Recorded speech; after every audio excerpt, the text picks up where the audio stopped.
ನಮಸ್ಕಾರ ಸ್ನೇಹಿತರೆ. ಗುರುವಾರ ತುಳಸಿ ಪೂಜೆಯನ್ನು ಮಾಡೋದ್ರಿಂದ ಮತ್ತು ತುಳಸಿಗೆ ಸಂಬಂಧಿಸಿದ ಈ ಕೆಲವು ಕೆಲಸಗಳನ್ನು ಹೇಳ್ತೀನಿ. ಅವುಗಳನ್ನು ಮಾಡೋದ್ರಿಂದ ಹಣಕಾಸಿನ ಸಮಸ್ಯೆಗಳಿಂದ ಮುಕ್ತಿಯನ್ನು ನಾವು ಕಾಣ್ಬೋದು. ಹಾಗಾದರೆ ಗುರುವಾರ ದಿನದಂದು ತುಳಸಿಗೆ ಸಂಬಂಧಿಸಿದ ಯಾವ ಕೆಲಸವನ್ನು ಮಾಡಬೇಕು, ಗುರುವಾರ ತುಳಸಿ ಪೂಜೆ ಮಾಡೋದರ ಪ್ರಯೋಜನ ಏನು ಅಂತ ಇಲ್ಲಿ ಹೇಳ್ತಾ ಇದ್ದೀನಿ. ನಮ್ಮ ಧರ್ಮದಲ್ಲಿ ಗುರುವಾರವನ್ನು ಭಗವಾನ್ ವಿಷ್ಣುವಿಗೆ ಸಮರ್ಪಿಸಿದ್ದೀವಿ ಮತ್ತು ಈ ದಿನ ಗುರುವಾರದಂದು ವಿಷ್ಣು ದೇವರನ್ನ ಪೂಜೆಯನ್ನು ಮಾಡೋದ್ರಿಂದ ನಾವು ಲಕ್ಷ್ಮೀ ದೇವಿಯ ಅನುಗ್ರಹವನ್ನು ಪಡ್ಕೊಳ್ಬಹುದು. ಧಾರ್ಮಿಕ ದೃಷ್ಟಿಯಿಂದ ಗುರುವಾರವು ವಿಷ್ಣು ಮತ್ತು ಲಕ್ಷ್ಮೀ ದೇವಿಯೊಂದಿಗೆ ಸಂಬಂಧವನ್ನು ಹೊಂದಿರುತ್ತದೆ. ಅದೇ ರೀತಿ ದೇವಗುರು ಬೃಹಸ್ಪತಿಯೊಂದಿಗೆ ಸಂಬಂಧವನ್ನು ಹೊಂದಿದೆ. ಈ ದಿನದಂದು ತಾಯಿ ತುಳಸಿ ದೇವಿಯ ಆರಾಧನೆಯು ವಿಶೇಷವಾದ ಮಹತ್ವವನ್ನು ಹೊಂದಿದೆ ಎಂದು ಪರಿಗಣಿಸ್ತೀವಿ.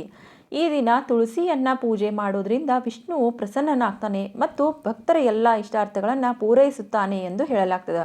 ಇನ್ನು ಶಾಸ್ತ್ರದ ಪ್ರಕಾರ ವ್ಯಕ್ತಿಯು ಆರ್ಥಿಕ ಬಿಕ್ಕಟ್ಟನ್ನು ಎದುರಿಸ್ತಾ ಇದ್ದರೆ ಅವನು ಗುರುವಾರದಂದು ತುಳಸಿಗೆ ಸಂಬಂಧಿಸಿದ ಕೆಲಸಗಳನ್ನು ಮಾಡಬೇಕು. ಯಾವ ಕೆಲಸ ಮಾಡಬೇಕು ಎಂಬುದನ್ನು ಹೇಳ್ತೀನಿ. ಮೊದಲನೇದಾಗಿ ಕಷ್ಟಪಟ್ಟು ಕೆಲಸ ಮಾಡಿದ ನಂತರವೂ ಹಣಕಾಸಿನ ಸಮಸ್ಯೆಗಳನ್ನು ಎದುರಿಸ್ತಾ ಇದ್ದರೆ ಅದರಿಂದ ಮುಕ್ತಿಯನ್ನು ಹೊಂದಲು ನಾವು ಬಯಸಿದರೆ ಗುರುವಾರ ದಿನದಂದು ಭಗವಾನ್ ವಿಷ್ಣುವಿನೊಂದಿಗೆ ತಾಯಿ ತುಳಸಿ ದೇವಿಯನ್ನು ಕೂಡ ಪೂಜಿಸಿ ತುಳಸಿ ಪೂಜೆಯೊಂದಿಗೆ ನಾವು ಈ ದಿನ ಇಲ್ಲಿ ಹೇಳುವಂತಹ ಕೆಲಸವನ್ನು ಮಾಡಬೇಕು. ಅದೇ ರೀತಿ ತುಳಸಿ ಪೂಜೆಯನ್ನು ಮಾಡಿದ ನಂತರ ಗುರುವಾರ ದಿನದಂದು ತುಳಸಿಗೆ ಬೇರಿಗೆ ಹಸಿ ಹಾಲನ್ನು ತುಳಸಿಗೆ ಆ ತಾಯಿಗೆ ಅರ್ಪಿಸಬೇಕು. ಹಸಿ ಹಾಲನ್ನು ತುಳಸಿ ತಾಯಿಗೆ ಅರ್ಪಿಸೋದ್ರಿಂದ ನಮ್ಮ ಸಮಸ್ಯೆಗಳೆಲ್ಲವೂ ಪರಿಹಾರವನ್ನು ಕಂಡುಕೊಳ್ಬೋದು. ಇದಾದ ನಂತರ ಸಂಜೆ ಹೊತ್ತಿನಲ್ಲಿ ತುಳಸಿ ಗಿಡದ ಬಳಿ ತುಪ್ಪದ ದೀಪವನ್ನು ಹಚ್ಚಬೇಕು. ಇದನ್ನು ಮಾಡೋದ್ರಿಂದ ತಾಯಿ ತುಳಸಿ ಸಂತುಷ್ಟಳಾಗಿ, ಯಾಕಂದರೆ ತಾಯಿ ತುಳಸಿ ದೇವಿಯನ್ನು ಲಕ್ಷ್ಮೀ ದೇವಿಯ ರೂಪವೆಂದು ಪರಿಗಣಿಸ್ತೀವಿ ಎಂಬುದನ್ನು ನಂಬಿಕೆ ಇದೆ.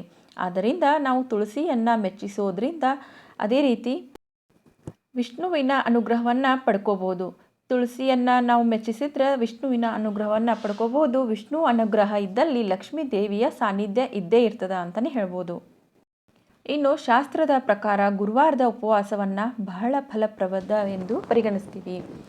ನಾವು ಗುರುವಾರ ಉಪವಾಸ ಮಾಡ್ತಾ ಇದ್ದರೆ ತುಳಸಿ ಪೂಜೆ ಮಾಡುವಾಗ ಪೂಜೆಯ ಸಮಯದಲ್ಲಿ ನಾವು ಹೇಳಿದಂತಹ ಹಳದಿ ಬಣ್ಣದ ಬಟ್ಟೆಗಳನ್ನು ಧರಿಸಬೇಕು ಎಂಬುದನ್ನು ನೆನಪಿನಲ್ಲಿಡಿ. ಇದನ್ನು ಮಾಡೋದ್ರಿಂದ ನಮ್ಮ ಪ್ರತಿಯೊಂದು ಆಸೆಯೂ ಕೂಡ ಈಡೇರ್ತದೆ. ಅದೇ ರೀತಿ ಆರೋಗ್ಯದ ಸ್ಥಿತಿಯನ್ನು ಕೂಡ ನಾವು ನೋಡಿಕೊಂಡು ಉಪವಾಸವನ್ನು ಮಾಡಬೇಕು.